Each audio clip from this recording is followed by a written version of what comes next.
तो आज हम करेंगे centre of mass and system of particles के 8th 9th और 10th लेक्चर की रिवीजन। यानी आज हम ख़त्म कर देंगे इस चैप्टर को। तो इन लेक्चर्स में सबसे पहले हमने देखा कि अगर कोई एम मास को हमने किसी मासलेस स्ट्रिंग से लटका रखा है और उससे फिर हम किसी एम मास के ऑब्जेक्ट को कोलाइड करवाएंगे, यानी कि मान लो एक का मास जो लटका हुआ उसका मास m1 है और जिसको कोलाइड करवा रहे हैं उसका मास m2 है, तो किस तरीके से वेलोसिटी चेंज होगी और किस तरीके से ये वर्टिकल सर्कुलर मोशन कंप्लीट करेगा या नहीं करेगा। तो इस तरीके से अगर कोई मास को हैंग कर रखा है और फिर कोलिजन होता है तो इसमें दो कंसेप्ट लगते हैं, एक तो कोलिजन का और दूसरा वर्टिकल सर्कुलर मोशन का। तो इसमें अगर हमें इलास्टिक कोलिजन दिया हुआ है तब तो हमें सिंपली वेलोसिटी इंटरचेंज होती है कोलिजन वाले केस में, तो इलास्टिक कोलिजन में। और वर्टिकल सर्कुलर मोशन से हमें क्या देखना पड़ेगा कि मिनिमम बॉटम पे कितनी वेलोसिटी दे ताकि वो वर्टिकल सर्कुलर मोशन कंप्लीट कर ले।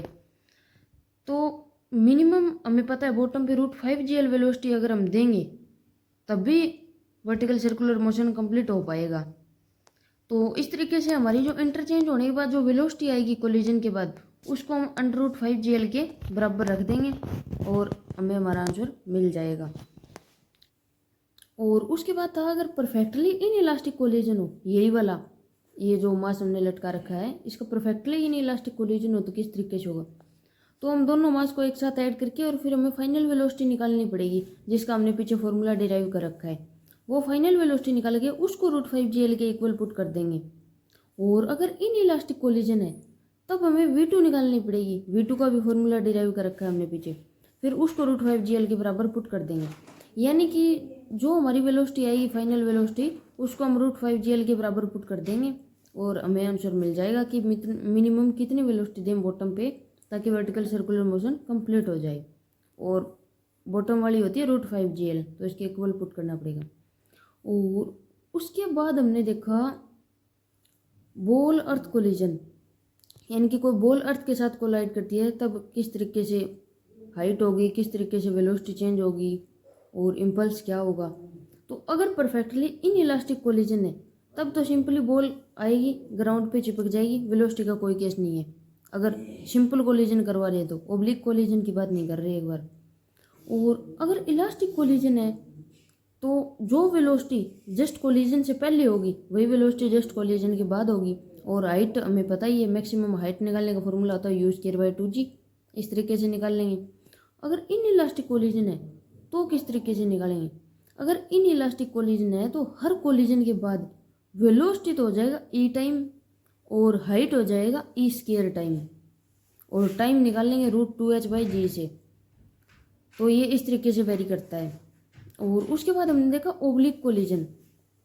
तो मान लो कोई एम मास ग्राउंड के साथ कोलाइड कर रहा है वर्टिकल से थीटा एंगल पे, तो अब जो सरफेस के परपेंडिकुलर वेलोसिटी है उस पर तो इम्पैक्ट पड़ेगा, लेकिन जो सरफेस के जिस सरफेस पे कोलाइड हो रहा है वो बॉल या मास आके उस सरफेस के पैरेलल जो उसकी वेलोसिटी है उस पर कोई फर्क नहीं पड़ेगा क्योंकि उसका कोलिजन में कोई रोल नहीं होता।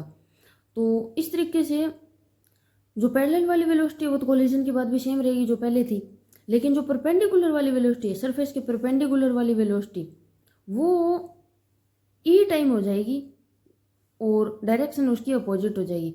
यानी परपेंडिकुलर में कोलिजन से पहले जो भी वेलोसिटी थी वो कोलिजन के बाद ई टाइम हो जाती है और उसके अपोजिट डायरेक्शन में हो जाएगी। और इस केस में डेल्टा v हो जाएगा u cos θ × e+1j। और अगर इस केस में हमें देखना है इम्पल्स तो वो हो जाएगा mu cos θ × e+1। और अगर देखना है कि कोलिजन के बाद जो बॉल है वो वर्टिकल के साथ कितना एंगल बनाएगी तो वो हो जाएगा tan α = tan θ/e। और इस केस में ध्यान रखने वाली बात यह है कि एंगल वर्टिकल से है हॉरिजॉन्टल से है ये हमें देखना पड़ेगा, वरना तो पूरा केस ही चेंज हो जाएगा। तो इस हिसाब से कर लेंगे। उसके बाद था oblique collision between two object. तो दो ऑब्जेक्ट के बीच में ओब्लिक कोलिजन के लिए कंडीशन होती है कि उनके बीच का जो परपेंडिकुलर डिस्टेंस है वो 0 से ज़्यादा होना चाहिए, यानी कि उनके बीच में परपेंडिकुलर डिस्टेंस कुछ ना कुछ होना चाहिए तभी ओब्लिक कोलिजन पॉसिबल है।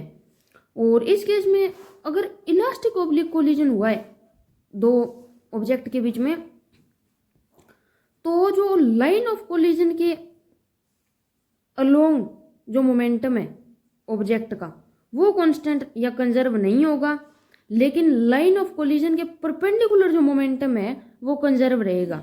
पूरे सिस्टम का मोमेंटम तो दोनों साइड दोनों केस में कंजर्व रहेगा, लाइन ऑफ कोलिजन पे भी और लाइन ऑफ कोलिजन के परपेंडिकुलर डायरेक्शन में भी, लेकिन ऑब्जेक्ट का जो मोमेंटम है वो लाइन ऑफ कोलिजन में कंजर्व नहीं रहेगा क्योंकि उस डायरेक्शन में कहीं ना कहीं फोर्स लग जाएगा, लेकिन लाइन ऑफ कोलिजन के परपेंडिकुलर जो मोमेंटम है वो कंजर्व रहेगा।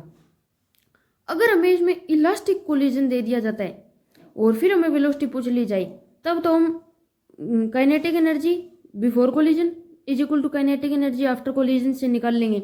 लेकिन अगर वेलोसिटी की डायरेक्शन पूछ ली जाए तो हमें कंजर्वेशन ऑफ मोमेंटम लगाना पड़ेगा, और अगर इन इलास्टिक कोलिजन है या परफेक्टली इन इलास्टिक कोलिजन है तब भी हमें कंजर्वेशन ऑफ मोमेंटम लगाना पड़ेगा। लेकिन सिंपली अगर बोल दिया जाए कि इलास्टिक कोलिजन है और इस केस में सिर्फ वेलोसिटी बताओ, यानी कि वेलोसिटी की डायरेक्शन मत बताओ, सिंपली कह सकते हैं कि स्पीड बताओ, तो हम काइनेटिक एनर्जी को इक्वल करके निकाल सकते हैं। ये था इसमें, और इन 3 लेक्चर में बेसिकली हमने इतना ही पढ़ा था। Thank you.